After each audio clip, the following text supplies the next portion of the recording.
Hello. Hello. मी chief minister साहेबांच्या ऑफिसमधून बोलतोय. मला सुधा जोशींशी बोलायचं आहे. हो, बोलते मी. बोला रेगे साहेब. नमस्कार मॅडम. मॅडम, सीएम साहेबांनी विचारलंय की मंत्री होण्याचं पक्क करायचं. रेगे साहेब, सीएम साहेबांनी मला एवढी संधी दिली त्याबद्दल मला खरंच समाधान वाटतंय. खरंच खूप आनंद झाला. पण तरी सुद्धा त्यांच्या अपेक्षांची पूर्ती मी करू शकेन की नाही अशी अजूनही मला शंका वाटते. आणि ज्यावेळी माझी ती खात्री होईल ना त्याच वेळी मी माझा काय तो निर्णय सांगू शकेन. काय हे चुकीचे निर्णय घेतले की काय होतं हे माझ्यापेक्षा तुम्ही जास्त जाणता, नाही का? तेव्हा हा निर्णय घेताना मला वाटतं मी माझ्या मित्रमैत्रिणींची सल्लामसलत करावी, थोडीसा विचारविनिमय करावा आणि मगच काय तो निर्णय घ्यावा. म्हणून मला थोडासा वेळ द्या. अहो मॅडम, पण असले निर्णय वेळेतच घ्यावे लागतात. कारण निर्णय चुकीचा असला तर तो सुधारता येतो. पण विलंब झाला तर नाही परवडत आम्हाला. रेगे साहेब, मला माफ करा पण राजकारणाची तुम्हाला कैक वर्षांची सवय आहे हो. पण मला मात्र एक क्षेत्र खूप नवीन आहे. आणि आयुष्यात कुठलाही महत्त्वाचा निर्णय घेताना त्याचा चहूबाजूंनी विचार व्हायला हवा असं माझं मत आहे. अशी माझी सवय आहे. हॅलो मॅडम, हे बघा, अहो लोक आमदारपद, मंत्रीपद, खासदारपद मिळण्यासाठी हाडाची काढं करतात, नवस करतात, चमचेगिरी करतात. आणि तुम्हाला इतकी चांगली संधी उत्तम चालून आली आहे आणि तुम्ही हो म्हणायला इतका वेळ लावताय. आता मी हो म्हणायला वेळ लावते की नाही म्हणायला वेळ लावते हे मला माहित नाही. ठीक आहे, मग मी साहेबांना सांगू की नाही म्हणून? रेगे साहेब, यातून तुम्ही मला काय सूचित करताय? हे बघा मॅडम, हॅलो, नाही तसं मला काही सूचित करायचं नाही आहे. पण प्लीज मॅडम, गैरसमज करून घेऊ नका. मला फक्त एवढंच सांगायचं आहे की गेले 3-3.5 वर्ष मी साहेबांचं काम पाहतोय. तेव्हा साहेबांनी निवडलेली व्यक्ती अचूक असणार याची मला पूर्ण कल्पना आहे. म्हणून मला तुम्हाला अगदी मनापासून सांगायचं आहे की तुम्ही हो म्हणा. कारण इतकी वर्ष तुमचा शिक्षण क्षेत्रातला अनुभव आहे, इतकी वर्ष तुम्ही काम पाहिलंय, अनुभवी आहात. असली माणसं आम्हाला हवी आहेत मॅडम. मॅडम, कदाचित तुम्हाला असं वाटत असेल की तिकडे जास्त काम असेल, पण त्या कामापेक्षाही त्या मंत्रिपदावर इतरही सोयी आहेत याचा तुम्हाला अंदाजा नसावा. हो, अहो तुम्हाला कराव्या लागणाऱ्या कामापेक्षाही तुम्हाला मिळणाऱ्या सुखसोयी सवलती याचीच यादी भरमसाठ आहे. एकतर खुर्चीचं वजन असेपर्यंत, मी त्या खुर्चीवर असेपर्यंतच. अर्थात सत्कार, तुमच्या चिठ्ठीला वजन, या सगळ्या गोष्टी रतनबाई महाविद्यालयाच्या प्राचार्या सुधा जोशी यांच्या नशिबी असतील तर. रेगे साहेब, मी ह्या मंत्रिपदाला हो म्हटलं ना तर ते वेगळ्या कारणासाठी असेल. रेगे साहेब, सामान्य माणसाच्या खिशातून करारूपी जे पैसे घेतले जातात त्या पैशातून मौजमजा करण्यासाठी, चैनीसाठी म्हणून मी मंत्रिपद स्वीकारणार नाहीये. माझ्या नशिबाने माझी आर्थिक परिस्थिती अधिक चांगली आहे, खूपच बरी आहे. मी जर काय मंत्रिपद स्वीकारलं ना तर ते या शिक्षण क्षेत्राबद्दल मला काहीतरी आस्था आहे म्हणून, मला माझ्या विद्यार्थ्यांसाठी काहीतरी करायचंय म्हणून, त्यांच्या हितासाठी मला काहीतरी करायचंय म्हणून मी हे पद स्वीकारेन. चैनीसाठी, सोयीसाठी हे पद मला स्वीकारायचं नाहीये. तुम्हाला कळतं ना मी काय म्हणते ते? मॅडम पण. आणि रेगे साहेब, तुमच्या धकाधकीच्या रुटीन मधून मुद्दामून वेळ काढून तुम्ही मला फोन करण्याचा त्रास घेऊ नका. माझा निर्णय झाला की मी तुम्हाला आपणून फोन करून सांगेन. ठीक आहे? Thank you. Good day.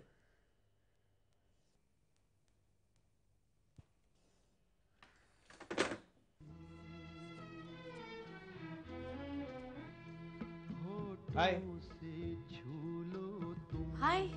Wow, looking fresh today. क्या बात. आणि आज गझल वगैरे लावून बसलीस? आज गझल ऐकण्याचा मूड होता बऱ्याच दिवसांनी. Feels good. नाही मग तुझा चॉईस हल्ली खूप चांगला होत चाललाय. I know. By the way, माझा चॉईस नेहमीच चांगला होता आणि आहे. हे इतक्या लवकर कसं आलं? म्हणजे आपलं ठरलं होतं ना, आज आपण जेवायला बाहेर जाणार होतो, विसरली? नाही ते माहितीये मला, तू इतक्या लवकर येशील असं वाटलं नव्हतं मला. Any problem? जाऊ मी? नाही, नॉट एट ऑल. काय प्रॉब्लेम असेल? Everything is fine. कुठे जाऊया आपण जेवायला? तू आत्ताच म्हणालीस तुझा चॉईस खूप चांगला आहे म्हणून. तू सांग कुठे जायचं? एक विचारू, तू रागावणार नाही? नाही नाही, विचार. Can we celebrate this moment? या ऑफकोर्स. अरे सेलिब्रेट करायला तर आपण आलोय. एक काम कर, तू ती कॅसेट बदल, ते गझल वगैरे काढून टाक आणि त्याच्या ठिकाणी फास्ट नंबर लाव. डान्स बिन्स करू. नाही, म्युझिक नाही. अगं तुझं चॉईस चांगला आहे, तू बोल. शुअर. या ऑफकोर्स, बोल बोल बोल.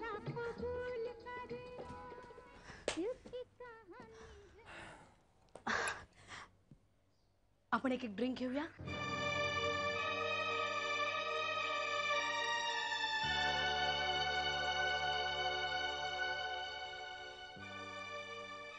सुषमा, आपलं ठरलं होतं तू ड्रिंक घेणार नाही, तू असं काहीही करणार नाही.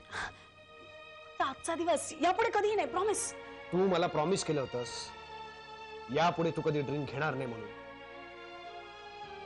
तू जर आत्ता ड्रिंक घेणार असशील तर मी आत्ताच्या आता इथून निघून जाईल. नाही, तू मला सोडून जाऊ नये बघ. मी नाही पिणार, ट्रस्ट मी अजिबात पिणार नाही, प्रॉमिस. पण तू मला सोडून जाऊ नकोस प्लीज.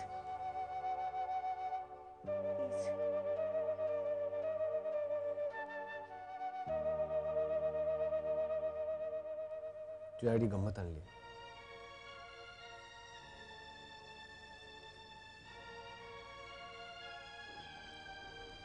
त्याच्यापेक्षा हे तुझ्या हातात खूप छान दिसतं. हो ना? Trust me.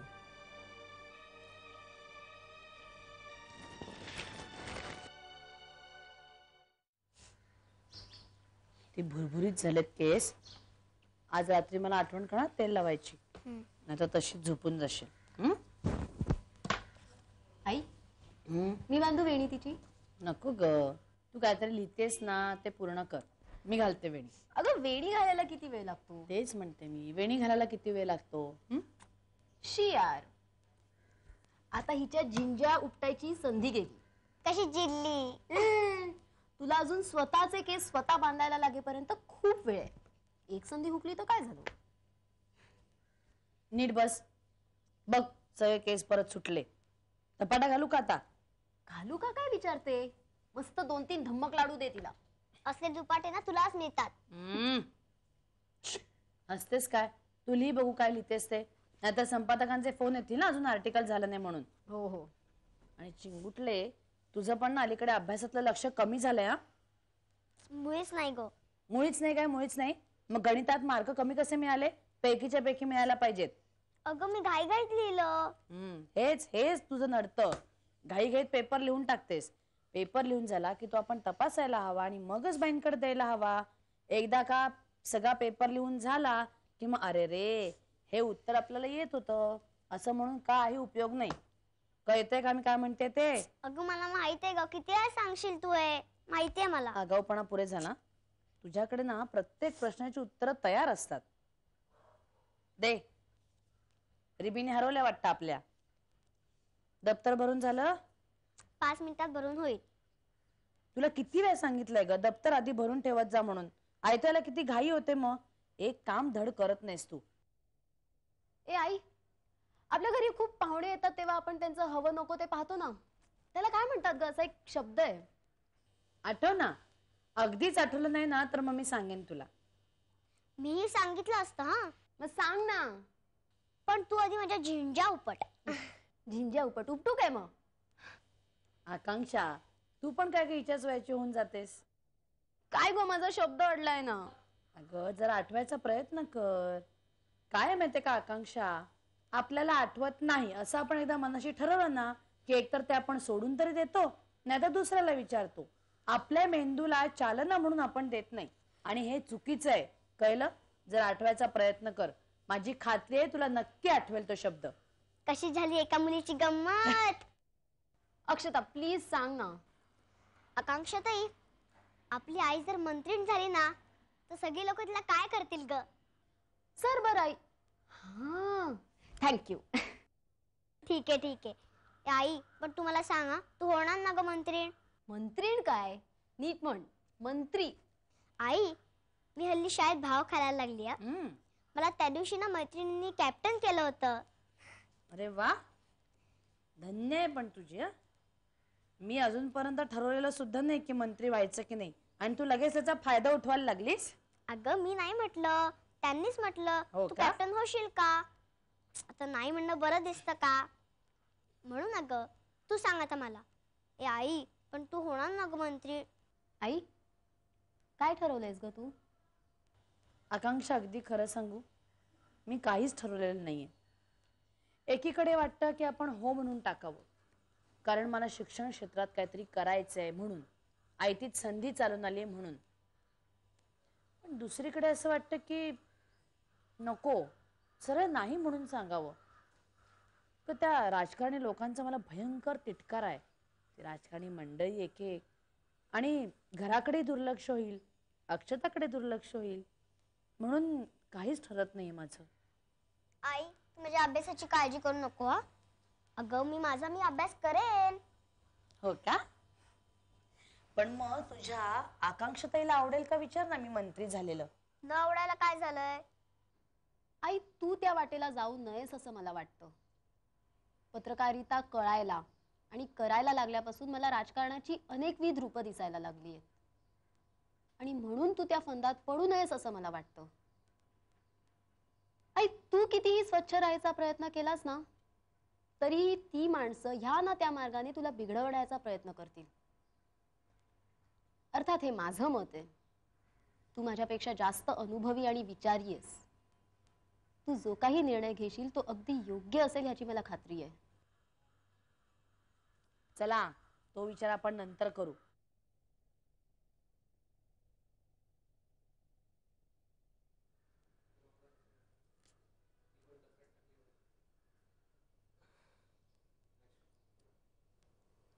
सुधा,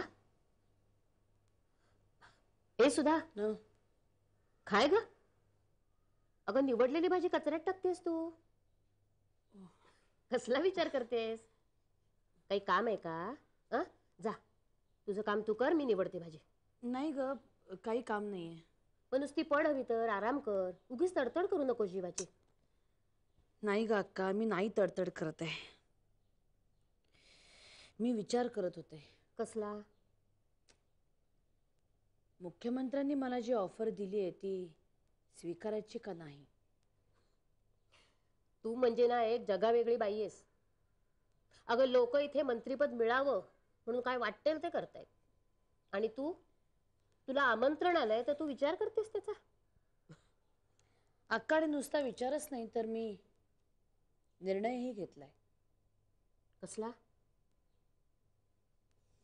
मला मंत्री व्हायचं नाही.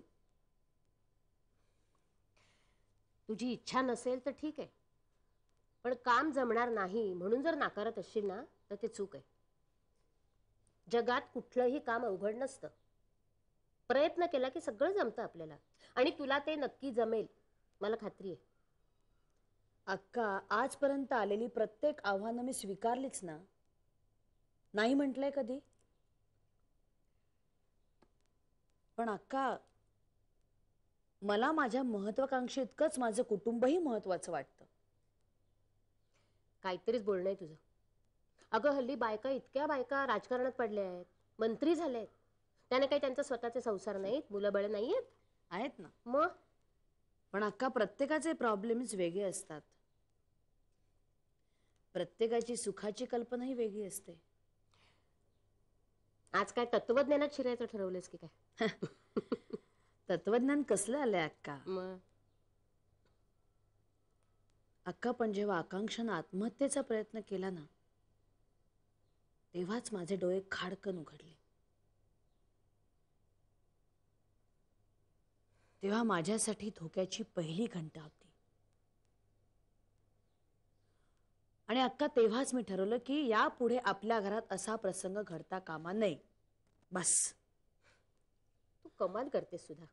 अगं मंत्रीपदाचा आणि ह्या विषयाचा काही संबंध आहे का? हा, तू मंत्री होणार म्हणून मुली किती आनंदाने नाचतायत माहितीये.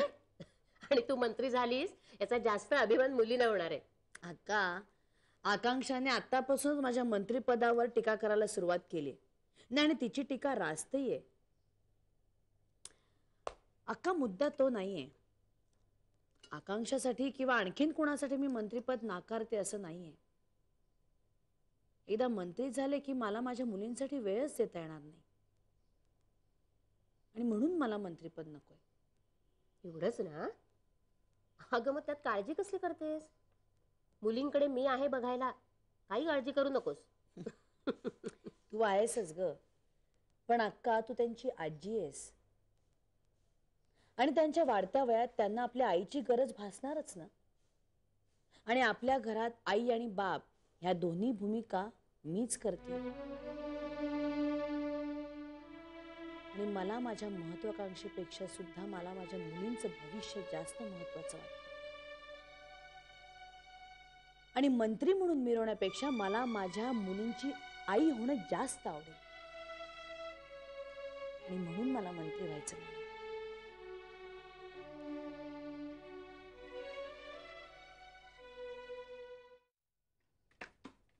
हॅलो. हॅलो, मी शिक्षण मंत्री थोरात बोलतोय बघा. हा हा हा. नमस्कार जोशीबाई. नमस्कार.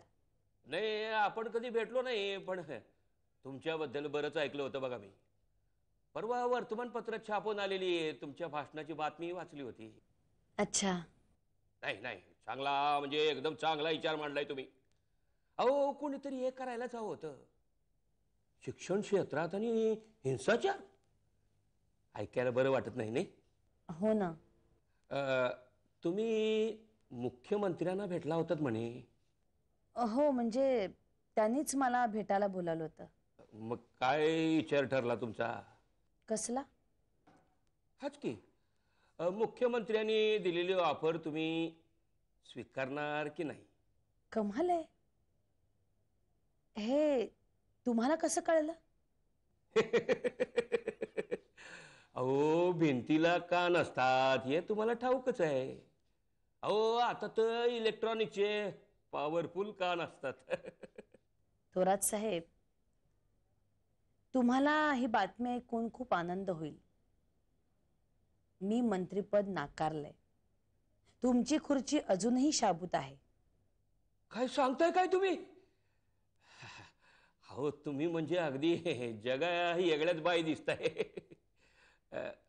बरं, एक काही विचारू का?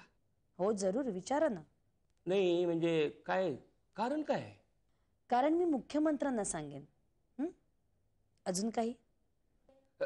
नाही, काय काय काही नाही, काही नाही. बरं, मग मी ठेवतो फोन. हा, बर.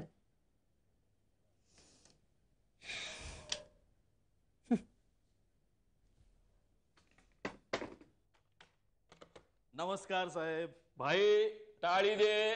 कशाबद्दल? अरे, बाईची बला टळली. म्हणजे बाई म्हणली आम्हाला मंत्रीपद नको. काय सांगताय काय साहेब? हा, आम्ही मनात म्हटलं नको तर नको, आम्हाला पण तेच हवं होतं. हा, पण आपण बाईला थँक्यू म्हणलं बरं का. हा, हे एकदम बरं केलं बरं का. पण भाई, ही बाई जरा चक्रमच वाटली. अहो, चक्रम काय, जरा जास्त चांगलं आहे की. हं? म्हणजे काय, समजे लोक जर एका बाजूने विचार करत असतील ना, हे बाई दुसऱ्याच बाजूने विचार करते. भाई, खरं सांगू, हा. आज बऱ्याच दिवसांनी तू बरं आलं खरं बोललास बघ. बस का साहेब? हा, बस का? अरे, गंमत केली तुझी, गंमत केली. त्याचं काय हा. साहेब, या जोशीबाईला मी खूप आधीपासून ओळखतो, त्याच्यामुळे मला जरा अंदाज आला. तुम्हाला सांगतो साहेब, या बाईला पैशाचा लोभ नाही. काय सांगतोस काय? अरे, हे म्हणजे ह्या जगाच्या म्हणजे आजच्या जगाच्या मधलं 8वं आश्चर्यच म्हणायचं. 8वं नाही, 9वं, 10वं, 11वं, 12वं, कितवंही म्हणा. तुम्हाला सांगतो, जसं तुम्हाला या बाईला फोन करण्यापूर्वी टेन्शन आलं होतं ना, आलं होतं ना, टेन्शन आलं होतं ना, तसंच टेन्शन ही बाई जेव्हा मुख्यमंत्र्यांना भेटायला गेली तेव्हा मला आलं होतं. मी जाम टरकलो होतो. हं? हो. का बरं? का बरं म्हणून काय विचारताय साहेब? जर कॉलेजातल्या मारामारीची यादी या बाईनं मुख्यमंत्र्यांना दिली असती तर कॉलेजामध्ये मारामारी कुणी घडून आणली? माझ्या पोरांनी. सगळ्या मारामारीत माझ्या पोरांचा हात. बरं झालं ते मुख्यमंत्री जास्त खोलवर शिरले नाही, नाही तर माझी काही धडकत नव्हती. होय होय होय. पण भेटीमध्ये हे मारामारीचं प्रकरण राहिलं बाजूला. आणि हे मंत्रीपदाचं नवीनच शेपूट उगवलं. आई तुला सांगतो, हे शेपूट जर असंच वाढत गेलं असतं ना तर बाई खुर्चीत आणि मी बाहेर बाकड्यावर. जाऊ द्या हो. पण आता टेन्शन गेलं ना सगळं. गेलं. मंत्रीपद एकदम फिक्स ना. मग आता एक काम करा. काय? 21 मोदकाचा नैवेद्य गणपती बाप्पाला दाखवा. बर. आणि एक चक्कर टाकून या शिर्डीला. आयडिया चांगली आहे. उद्याच माझ्या पियाला सगळी व्यवस्था करायला सांगतो. हो पण साहेब, शिर्डीचा प्रसाद मला पाठवायला विसरू नका. नाही म्हणजे तुम्हाला माहिती आहे ना मला कसल्या प्रकारचा प्रसाद लागतो ते. काय काळजी करू नको. तुझं तोंड बंद ठेवण्यासाठी एक पेटीभर प्रसाद पाठवतो. मस्त झालं. पण एक काम करायचं, त्या बाईवर नजर ठेवायची. त्याच्याबद्दल काळजी नको. त्या बाईवर माझी फार आधीपासून व्यवस्थित नजर आहे. आणि आता तर काय पेटीच मिळते ना, ते एकदम बेस्ट नजर ठेवतो. आभारी बरं का. लोभ आहे तो वाढावा ही विनंती. पेटीचा खोका होईल. पुढे तो